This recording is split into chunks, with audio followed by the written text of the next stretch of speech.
5 things we learned as Man City thrash Man United in Derby. Manchester City defeated rivals Manchester United 4-1 in the Derby on Sunday afternoon. Captain Kevin De Bruyne scored the opener with a great strike, but it was cancelled out by a goal from Jadon Sancho. De Bruyne regained City's lead to put the hosts 2-1 ahead at the break. City came out firing in the second half with a lot of pressure on United, ending in a screamer from Riyad Mahrez. He converted from a corner to put the visitors out of sight and got his second in the dying moments of the match in what turned out to be a shocking performance from United. But what were the talking points and things we learned from the derby? Here are the top 5. Liverpool are putting pressure on Manchester City to continue to pick up points, and Pep Guardiola's side didn't disappoint on Sunday. They restored their 6-point gap at the top of the table with their win over United. The Reds are still on City's heels as they have a game in hand, but after the stunning display at the Etihad Stadium, the title is still the holders to lose. And City also displayed their strength and depth as Kevin De Bruyne was sub-bed for Ilkay Gundogan, meaning even if some stars at City become injured in the closing stages of the race, Guardiola's team can weather the storm.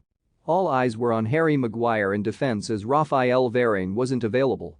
Maguire was poor, being nutmegged with De Bruyne's first goal and receiving a yellow for a late challenge on the Belgium international.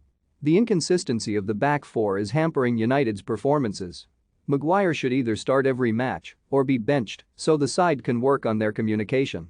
A prime example of the communication breaking down was when goalkeeper David De Gea, who had a cracking match with some great saves, came miles out of goal to clear a ball which Aaron Wan-Bissaka then kicked. It left the goal vulnerable, with Phil Foden almost pouncing on the chance to convert into an open goal. It wasn't just Maguire who was disappointing in defense. Wan-Bissaka and Alex Telles were equally sloppy. Telles wasn't fast enough to cover the City opener, and he kept being left in the dust by City attack. And Wan-Bissaka was poor in every area of the pitch. Some consistency is obviously impossible with illness and injury, but when the players are available, United need to get a starting defensive lineup together, and the synergy will come. Kevin De Bruyne scored 2 for City. Kevin De Bruyne, who was named captain for the Manchester Derby, was ever the threatening presence on the pitch. He kept City calm in a frantic opening 5 minutes, and he was in a perfect position to score.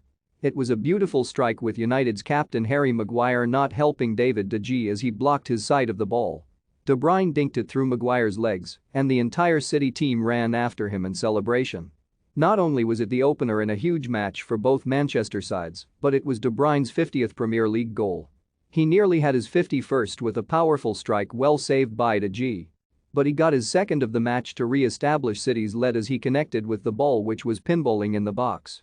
The skipper led from the front throughout the match and was in the perfect places for City. Jadon Sancho scored a sublime goal against his former club Manchester City, who he played for as a child. It was well worked, with Bruno Fernandes and Paul Pogba on the counter putting Sancho in a good position, but the midfielder still had a lot to do.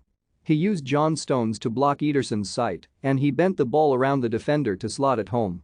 The celebrations from the 21-year-old were relatively quiet, which could hint at a sign of respect for his former side. But, big celebration or not, it was one of the best he's scored for United since joining in the summer. Jadon Sancho celebrates his goal. Arsenal survived a late scare from Watford to claim 4th, and United couldn't get the job done over City, meaning Ralph Rangnick's side are out of the Champions League qualification spots. They will have many opportunities to reclaim the spot in the rest of the season, but they could have started to cement 4th. The more points the club drop, the less likely they are to be playing top-flight European football next season. City, Liverpool, and Chelsea seem shoe-ins for qualification, and so 4th is the all-important spot.